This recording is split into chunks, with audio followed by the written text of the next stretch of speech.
joined by Suzy Montero. Thank you so much for like, I'm sure you're like super busy running for like office here for civil district court judge. You must be super busy. Thank you so much. I'm glad you like could squeeze in a cup of coffee with me. I'm glad you asked me because I needed some time to sit down and have a cup of coffee And just like, slow down and slow chill down for just a little bit. And that's what we do here, really. Exactly. It's been a very, very hectic, but you know, amazingly energetic campaign trail. Cool. I mean, pretty much, you know, before Mardi, we can divide this campaign to before Mardi Gras and after. It's kind of like pre-Katrina and before Katrina. Pre-Katrina and post-Katrina. So you know. Once the ashes were washed off of everybody's forehead, then we were 90 to nothing. Because I mean, I'm booked up early in the morning till late in the evening. Last night I got home at about 11 o'clock at night. Wow. My dogs are troubled with my behavior. People don't, because, okay, and I'm going to ask you this question too, because, you know, like, of course we pay attention to the mayor's race, we pay attention to those kind of races, but civil district court judge, I don't know what that means. Mm-hmm. I'm assuming that now that we've had coffee and you're some type of judge, that when I get pulled over, I'm going to let them. I'll let the cop know I kind of drop your name and they're going to let me go. Is that how this works? You certainly can drop my name, but I don't know that will have any impact one way whatsoever with the New Orleans Police Department. But okay, you know, is that not what? That's not what. What does it mean? What does civil district court judge mean? In Orleans Parish, particularly, we have a bifurcated criminal and civil system. In Jefferson Parish, a judge does domestic, does criminal, and does civil. They handle all those issues on their one docket. Okay. In Orleans Parish, we have criminal district court, which is on Tulane and Broad. Everybody's probably familiar with that building. Yeah. And that handles criminal matters. Some misdemeanor criminal matters are handled in municipal court and traffic court, which is another court over on. So you're not getting me out of tickets? No, I'm not getting you out of tickets. Okay, not going to happen. Okay. The best way I can give you to get out of tickets, don't speed. Don't speed. Don't speed. Don't speed. It seems to be a. Don't speed. Put my wine down. Yep. Put your wine down. Don't drink and drive. You know, if you do those things amazingly, you probably won't get a ticket. So we have the criminal side, and then we have the civil district court, which is what I'm running for. And the civil district court is located at Poydras and Loyola, right there near City Hall. Okay. And Duncan Plaza. Duncan Plaza, everywhere. And there are 14 civil district court benches, and all of the judges are elected parish-wide. So there's 14 different judges. 14 different and judges. Everyone in the parish votes for all 14 judges. Absolutely. Okay. We don't have like the Broadmoor judge or the Ninth Ward judge or the Gentilly judge. Every judge has been elected from the Holly Grove to and Broadmoor. so if somebody burns themselves on a cup of coffee and sues me, I might be in front of your court. You might be in front of me in court. That would be exactly. Be careful, it's hot. Be careful, it's hot. It's hot. So you handle that sort of matter? Yeah, it would. This seat will initially, the way it's set up, it will initially be a domestic seat. Okay. For probably about a year because of the way an upcoming election will be doing. And when you say domestic? Domestic is family court, divorces, custody, alimony, child support, domestic abuse, protective orders, those sorts of matters. It kind of sounds like, so you're Judge Judy. Well, no. No, okay, no. No, but no, I would not be Judge Judy. But in Orleans Parish, in the civil district court, we have 2 designated seats that do nothing but domestic work. Okay. And 1 seat, which is this seat, which is Division B, will sit domestic until another judge is elected behind me. Okay. And because at the same day that I'm being elected for this bench, there's an appellate court race. Which, by the way, March 25th. March 25th. Yeah, exactly. Okay, March 25th is the March election 25th is the election. So on the ballot on March 25th in Orleans Parish are 2 races. One for an appellate court seat in the Fourth Circuit Court of Appeal, and the race that I'm going to be running in for civil district court. Okay. And so there's only 2. I'm voting for 2 things when I go to the election. 2 judges. There's no revenue generating. There's no the treasurer. There's no state rep. Nothing. It's just 2 judgeships. And the Fourth Circuit judgeship race is between 2 judges that are district court judges right now, Judge Tiffany Chase and Judge Paula Brown. one of them will be elected, so there will be another seat that will be opening up for the following election. And that election will probably be with the mayor's race and all of that stuff? It'll probably be up in there. Up in that time. Up in there, as we say. And so I will sit on domestic until whoever is elected to replace either Judge Brown or Judge Chase. And then they'll move you from domestic to something else. To what we refer to as the regular civil docket. Okay. And the regular civil docket includes personal injury, contract disputes, land use disputes, injunctions, interdictions, all criminal matters that... Not criminal. All civil matters. Okay, I was about to say, wait a minute, now you threw a curveball at me. Juvenile matters are handled in another court, so the juvenile issues are not handled in this court. But it's pretty much all civil matters. Okay. So that's so you are, and of course I guess I'll throw this question at you so that you can this is my softball question. Okay, get it. Hit me. And I got more of a hardball question a little bit later. Okay. But why should we vote for you as opposed to the other candidate? What can you do? Why are you the best person for a civil district court judge? This is the softball question that you prepared for, I'm sure. Okay. There are two other lawyers that are running in this race with me. There are three of us. So you're a lawyer. I am a lawyer. And you've been a judge before? I have never been a judge before. Okay. None of the candidates have been judges before. Have been judges before. Okay. Have been elected judges before. Okay. I've been practicing for 25 years. Okay. I got out of law school in 1992 and started practicing in New Orleans, and I've dedicated the entirety of my practice and my career to New Orleans. I haven't moved off to another city and tried to practice law there and then come back. I've been here the whole time. I was born and raised in New Orleans. I like to say I'm New Orleans born and New Orleans bred, and when I die, I'm going to be New Orleans dead. So bury you above ground. Bury me above ground, exactly. But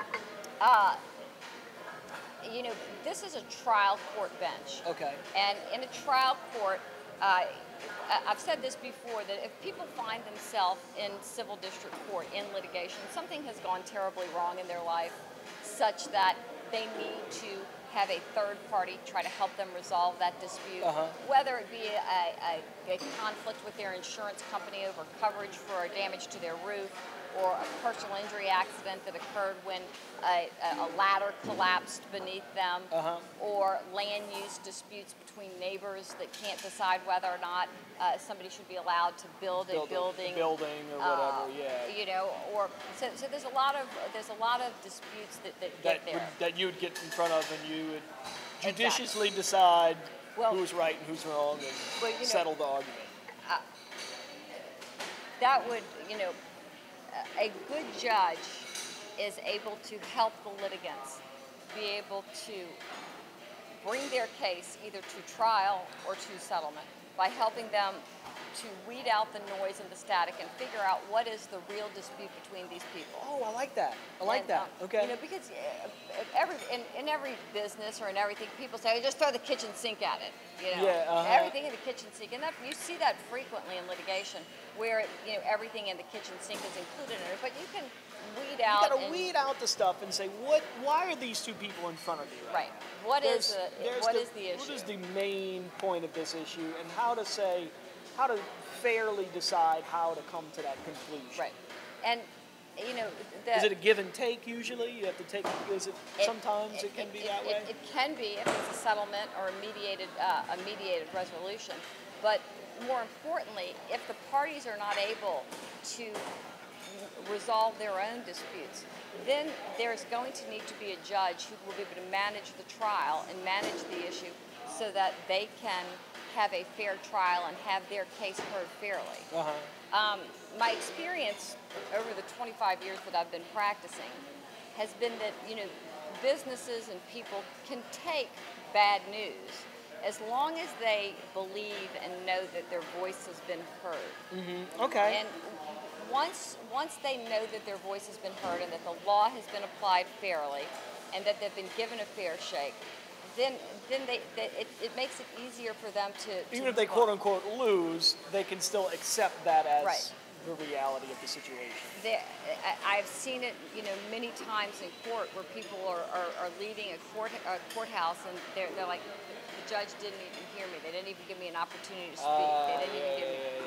So I've been there. I've tried cases. I've tried cases against very, very good lawyers. And one of the things that I'm most proud of in this race is I've done a lot of plaintiff work. I've done a fair amount of defense work too, but I've done some plaintiff work, and I have over 150 affidavits from lawyers who are on the defense side, lawyers who I have litigated against. And what that tells me is that the men and women who I have litigated against have said, this woman would be a fair, good, intelligent, and just judge for our bench. That's awesome. And I've also been fortunate enough, the New Orleans Bar Association does a poll of all of the lawyers in the New Orleans area. I won the bar poll by 59%. I think that the nearest, my nearest competitor opponent was at, I think 24, 25%, something down there. So you've got the professionals that know this sort of thing behind you. Yes, sir, I do. Because I can't. That seems like a good enough reason for me, because and it's got to be hard for you. So the election's March 25th. The election is March 25th. The early voting, the early voting period is March 11th. March 11th. Saturday, March 11th, from 8:30 to 6, and it runs through March 18th. And there are 4 locations that you can early vote in Orleans Parish. One's at City Hall. One is at the Spanish Fort Community Center, which is out there by Lakeview. Lake Vista. Lake Vista. And that is a very easy. There's nobody out there. There's nobody out there. You can park for free. There's an elevator for anybody that's got mobility impairment. Because if I go to City Hall, I'm getting a damn ticket. Yeah, see, and I can't help you. And you can't help me with it. The Chef Mentor Voting Warehouse, which is out on Chef Mentor Highway, and the Algiers Courthouse. Those are 4 places that you can early vote between March 11 and March 18. Early voting ends on March 18th. Ends on March 18th. And then we have a down week until March 25th, and March 25th is the election day. Because you got to get the vote out. Yep. Because you don't have a big, like a presidential election or a mayoral election to draw those voters out. Right. So how does that, and this is, I guess, a little bit more of a logistics question. I think people would like, I'm kind of a political junkie, to an extent. You really got to really work to get the vote out in this scenario. Well, you've got to get the people to come vote for you, because there's nothing like, oh yeah, I've seen her sign and I'm voting for the new mayor and I've got her too, Well, you've touched on several things. Number one, there's not a lot that's driving the voters to the poll. We don't have a statewide election. We thought perhaps when John Kennedy was elected to the Senate that the treasurer's race could be on this spring ballot. He did not resign timely enough so that the treasurer's race would be on that. We're not electing city councilmen. There's no revenue generating. And it's hard for me as just a normal guy. I'm just a normal coffee guy, whatever. I don't understand what that means, and it's easy for me to stay at home. And if you think this city is big, get in a car and drive it. And you will find yourself during an election saying, I've never been here. Even if you think you've been everywhere, you hadn't been there. And that's fun. That is fun that the city is so diverse. It's a city of neighborhoods, and how the neighborhoods come together. And I guess when you're running around doing the thing, you're like, whoa, I didn't even realize how crazy, how neighborhoody it was. I don't have my Fitbit on right now, but on a given day, I'm usually walking about 20,000 steps. Wow. Just campaigning just keep on going. You're just doing it. Just keep on rolling. Awesome. Well, I really hope that you've got, since I'm definitely heading out to the polls. I'm gonna go do it. I'll throw you a. You don't have to wait till March 25th. You can do it tomorrow. I can do it tomorrow. Tomorrow morning, 8:30. Tomorrow morning, 8:30. Go over to City Hall, or better yet, Lake Vista. Better yet, Lake Vista. You can go to Lake Vista. You can park, and you can go around and drive along the lake and. Get all the positrons from the view of the lake. Go get to a nice, serene place. Go vote, and it sounds like you really, and again, I mean, from my point of view, I think that's a great way to approach the bench. Like, really listen to both sides of it, and really try to get to the core of the issue and make sure that everyone. I've tried cases. I've tried jury trials in this court. I've tried jury trials in federal court. First chair. Now we have it's a lawyer thing where we say, oh, I've tried a jury trial, but you're sitting a couple chairs away from the captain's seat. I've sat in the captain's seat to try cases in state and federal court before judges and juries. Okay. My most recent trial that I tried was in November. It was, and then my most recent jury trial that I tried was this summer at Civil District Court, the court that I'm running in. I think that experience matters.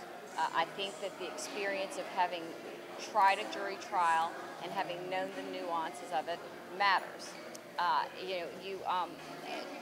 Judicial temperament has to be blended with the experience to know how to apply that temperament.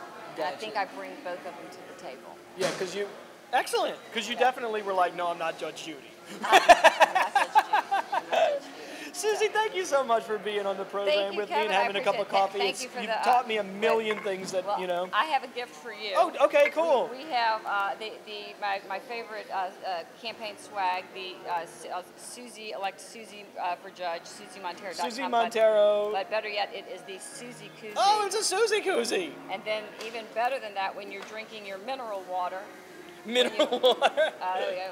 It says vote Suzy. Vote Suzy. Yeah. So what you're saying is I need to turn it up a lot so people can read that. So people can see. So enjoy your Suzy Koozie. Thank you for having me. Yeah, no, thank you very much. I enjoyed the show.